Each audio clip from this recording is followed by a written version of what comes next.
네, 우리가 이 94편을 읽어보면, 하나님을 이제 복수하시는 하나님, 뭐 이렇게 말하고 있죠?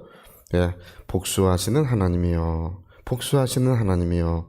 빛을 비추어 주소서, 이렇게 시작합니다. 그래서 그 뒤를 읽어보니까 아마, 이스라엘 백성들이 그 다른 나라에 의해서 이렇게 침략을 당해가지고 점령을 당했었나 봐요. 그래서, 그들이 주의 백성을 짓밟으며 주의 소유를 곤고하게 하며 과부와 나그네를 죽이며 고아들을 살해하며 뭐 이렇게 이야기를 합니다. 그러니까 이렇게 그 나라를 점령해가지고 주의 백성들을 짓밟고 있다. 그리고 그 사람들을, 그 주의 백성들을 뭐 막 살해하고 뭐 이렇게 고난을 주는 이제 그런 이야기가 여기 기록이 됩니다. 그래서 하나님 그들에게 보복해 주시라고 이렇게 기도하는 장면이 바로 이제 94편의 이야기입니다. 우리가 어디서 많이 본 듯한 이야기죠. 네, 우리 1908년이었나요? 네. 1910년이었죠. 1910년 8월 29일 날 경술국치의 날이죠. 우리나라가 나라를 일본에 빼앗겼던 날. 그때만 해도 우리가 이제 어떤 일을 당할지 우리 조선 사람들이 그걸 잘 모르고 있었습니다. 나라를 빼앗긴다고 하는 것이 어떤 의미인지 우리가 이제 알지 못하고 있었어요. 그래서 경술국치 날 이제 일본이 나라를 빼앗고 이제 강제 점령을 시작했는데 이제 감정기가 시작됐죠. 근데 이제 그 이후에 어떤 일이 일어났습니까? 예. 우리나라 그 많은 것들이 이제 수탈되기 시작했죠. 뭐 쌀이나 뭐 나무나 모든 자원들을 다 수탈해가지고 이 주로 이제 목포에서 그거를 일본으로 이제 그 수많은 배들이 우리나라에 있는 물건들을 가득 싣고 이제 일본으로 넘어가는 그 배들을 보면서 그래서 그때 불려진 1935년도에 이 나온 노래가 이 목포의 눈물이라는 노래가 있어요. 예, 혹시 아시는지 모르겠어요? 근데 다 알고 계실 것 같아요. 사공의 뱃노래가 가물거리는 뭐 이런 식으로 부르는 노래죠. 네, 저도 이제 어렴풋이 기억이 나요. 예, 이제 항상 어릴 때부터 이제 들어온 노래이기 때문에 사공의 할렐루야. 뭐 그렇게 부르는 노래예요. 네.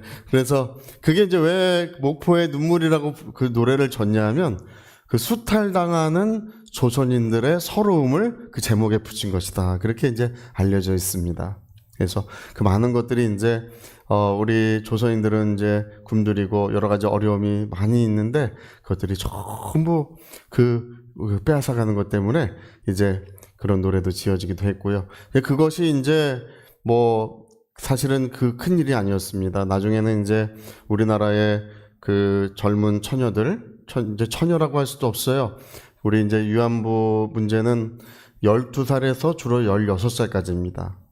어린 여자 아이들이에요. 어린 여자 아이들을 수십만 명을 끌어다가 이제 태평양 전쟁에 이제 위안부로 이렇게 보내서 이제 주로 짐짝 취급을 받고 배를 타고 이리저리 옮겨 다니면서 그 수십만 명의 어린 아이들이 우리나라로 대부분 돌아오지 못했습니다. 예. 얼마나 그것이 억울한 일인지, 얼마나 우리가 그 한 맺힌 일인지 그걸 말로 다 할 수가 없어요. 그리고 우리 청년들은 일본 그 전쟁터로 끌려가고, 그 다음에 그 강제징용에 끌려갔는데, 그 인원이 전체 그 위안부까지 700만 명에서 800만 명에 이릅니다. 그때 우리나라 인구가 2,500만 명 정도였습니다. 예. 그 35년 동안에 그렇게 끌려갔던 사람들이 700만 명에서 800만 명에 이르니 이게 얼마나 안타깝고 얼마나 큰 문제이겠습니까? 지금 뭐 일본 사람들은 몰라요. 일본 사람들은 아예 그것을 배우지 않고 뭐 그냥 우리 그 일본이 뭐 마치 우리나라에 뭐 근대화를 시켜준 것처럼 우리나라를 발전시켜준 것처럼 그렇게 이제 생각하는 일본 사람들이 굉장히 많습니다. 이제 배우지 못해서 그러는 거예요. 예. 그들은 이제 그것을 왜 끝끝내 숨기려고 하냐면 그 천황과 연관이 있습니다. 그 일왕. 네. 1900년도 초에 그 헌법을 개정했는데 모든 사법, 입법, 행정의 모든 권한을 일왕이 갖게 했고 그 헌법 하에서 이제 전쟁이 일어난 것입니다. 그러니까 옛날에 뭐 우리 보면은 천황폐하 만세 부르고 이렇게 사람들이 막 죽고 뭐 천황폐하 만세, 천황을 위해서 뭐 이렇게 하면서 그 일본 사람 전쟁을 했잖아요. 예, 대동아 전쟁 이런 말이 그런 말이에요. 대동아 전쟁은 천황은 이제 그 하늘의 아들이고 신의 아들이고 그 신의 아들을 위해서 이 아시아 전체를 다 점령해서 하나가 되게 만들어야 된다. 뭐 이런 주장을 했던 것입니다. 우리 기독교에도 이제 많은 어려움과 고난이 있었습니다. 그게 신사참배 문제죠. 신사참배가 그것도 이제 일왕을 신으로 만들어 가지고 일왕에게 이제 참배하는 그게 신사참배입니다. 그래서 우리가 그것을 하지 않기 위해서 많은 성도들이 옥고를 치르고 또 산으로 들로 집에 돌아오지 못하고 아이들은 공부하지 못하고 그리고 많은 목사님들이 순교를 했던 우리 장로님들 목사님들이 순교를 했던 그 이야기가 지금도 가슴신하게 훌륭하게 우리에게 전해져 내려오고 있습니다. 지난 4월 동안에 우리 한국 사람들은 그 일본은 벌써 1930년대부터 그 군함을 만들고 비행기를 만들고 잠수함을 만들었습니다. 그때 우리가 조선 사람들이 만들 수 있는 것은 뭐였냐면 이제 뭐 고무신이라든지 성냥이라든지 뭐 숯을 제조한다든지 우리는 이런 것밖에 없었어요. 그래서 전쟁이 끝나고 나서 일본은 눈부시게 발전하고 있는데 우린 내전에 빠져가지고 또 나라가 초토화되고 이제 그런지 벌써 115년의 세월이 지났습니다. 이제 얼마 전부터 우리는 이제 일본을 이기기 시작했습니다. 1930년대 우리 한국의 기독교인들은 하나님 앞에 간절히 부르짖기 시작했는데 그때 우리 한국의 기독교인들이 보았던 환상은 두 가지였습니다. 첫 번째 환상은 뭐냐면 일본이 불의 심판을 받는 환상을 우리 기독교인들이 보았습니다. 그래서 불로 말미암아 일본이 이 화염이 휩싸이는 환상을 보고 우리 안희숙 씨 죽으면 죽으리라는 책을 썼던 우리 안희숙 씨와 아마 최근능 목사님이신가요? 이제 일본에 건너가 가지고 일본의 그 총리랑 대신들 의원들이 있는 곳에 그걸 적어 가지고 그거를 투하했지 않습니까? 일본의 대사명이다. 하나님의 대사명이다. 큰 소리를 지르면서 일본 사람들이 막 기겁을 했었어요. 폭탄 던지는 줄 알고. 예. 근데 폭탄이 아니라 두루마기를 던졌어요. 그 두루마기에는 회개하지 않으면 일본은 불의 심판을 받을 것이다. 이렇게 써 있어요. 네, 그래서 1945년 8월 6일 날, 8월 9일 날 히로시마와 나가사키에 실제로 인류 최초로 원자폭탄이 거기에 떨어졌습니다. 그래서 8월 9일 날 원자폭탄이 떨어진 것을 보고 일본 일왕이 무조건 항복을 했죠. 네. 할렐루야. 불의 심판이 이루어졌습니다. 그때 당시에 기독교인들이 보았던 또 다른 환상은 우리 한국의 번영이에요. 하나님이 이 땅에 은혜를 부으시고 이 땅에 놀라운 은혜의 역사가 이루어지게 하시는 것을 그때 기독교인들은 환상 중에 보았습니다. 할렐루야. 그래서 이제 얼마 전에 미국에서 미국의 아주 유력한 US 신문이라든지 미국의 유명한 경제지 포브스라고 하는 경제지는 그 국가 순위를 매기는데 포브스 밈이라고 부를 만큼 거기 굉장히 공신력이 있습니다.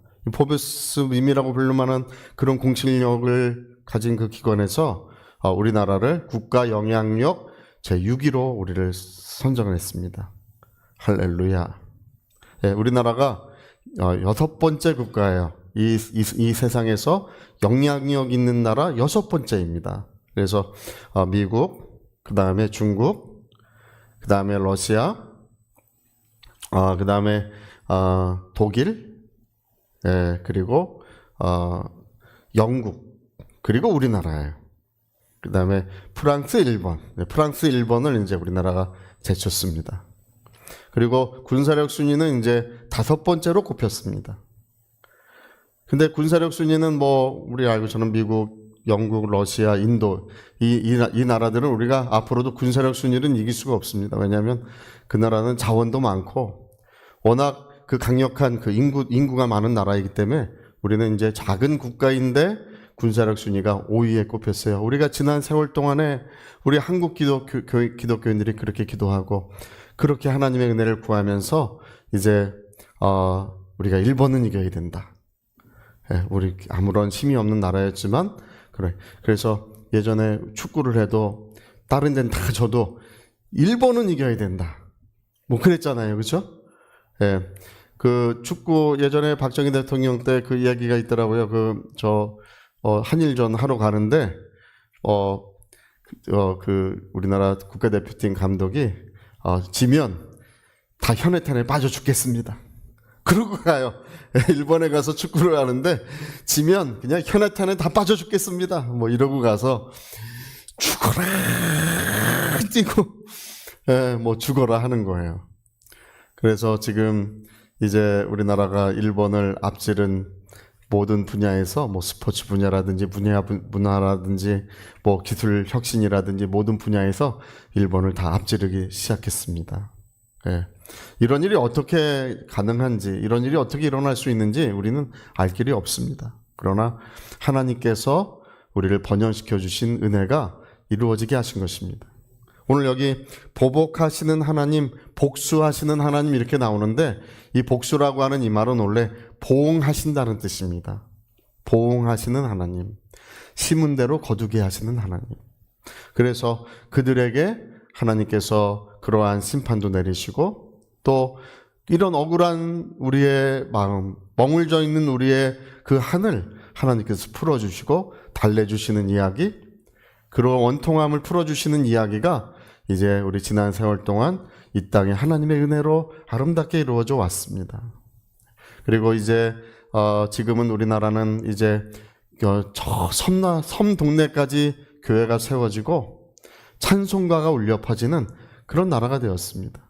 예전에 제가 안희숙 씨 죽으면 죽으리라는 책 원본, 글로 쓴 원본을 제가 본 적이 있어요. 그 책도 제가 여러 번 읽어보고 죽으면 살리라 뭐 그런 책도 여러 번 읽어봤습니다. 여러 번 읽어봤는데 그분들의 간절한 기대와 꿈은 뭐냐면 하나님 정말 우리 이 땅에 아주 구석구석까지 교회가 세워지게 하소서.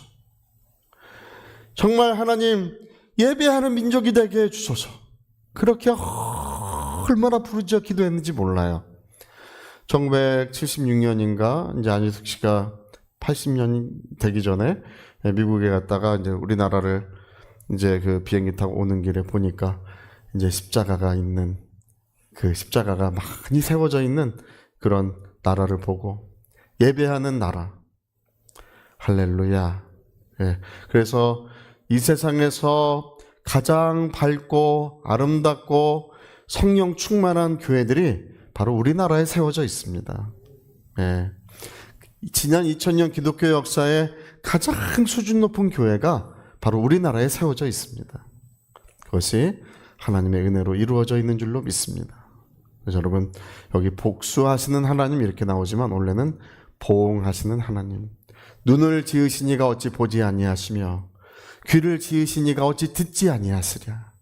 하나님께서 그 모든 것을 보고 계셨고 그 모든 것을 듣고 계셨고 그리고 그 모든 세월 속에 하나님의 은혜가 이렇게 아름답게 복되게 이루어지게 하신 하나님. 우리는 그 하나님을 찬양하며 오늘도 하나님께 모든 영광을 올려드려야 될 줄로 믿습니다. 저희 같이 한번 기도하시겠습니다. 하나님, 우리와 우리 자손들을 축복해 주소서. 정말 아직도 우리는 머물러 있습니다. 아직도 이 나라는 상처받은 그 아픔이 아직도 아물지 못하고 있습니다. 아직도 하나님의 은혜가 이 땅에는 필요합니다. 하나님, 우리 하나님의 은혜를 우리 모든 이 땅 위에 우리 모든 이 가정들 위에 하나님의 은혜를 내려 주옵소서. 우리 위하여 같이 기도하시겠습니다.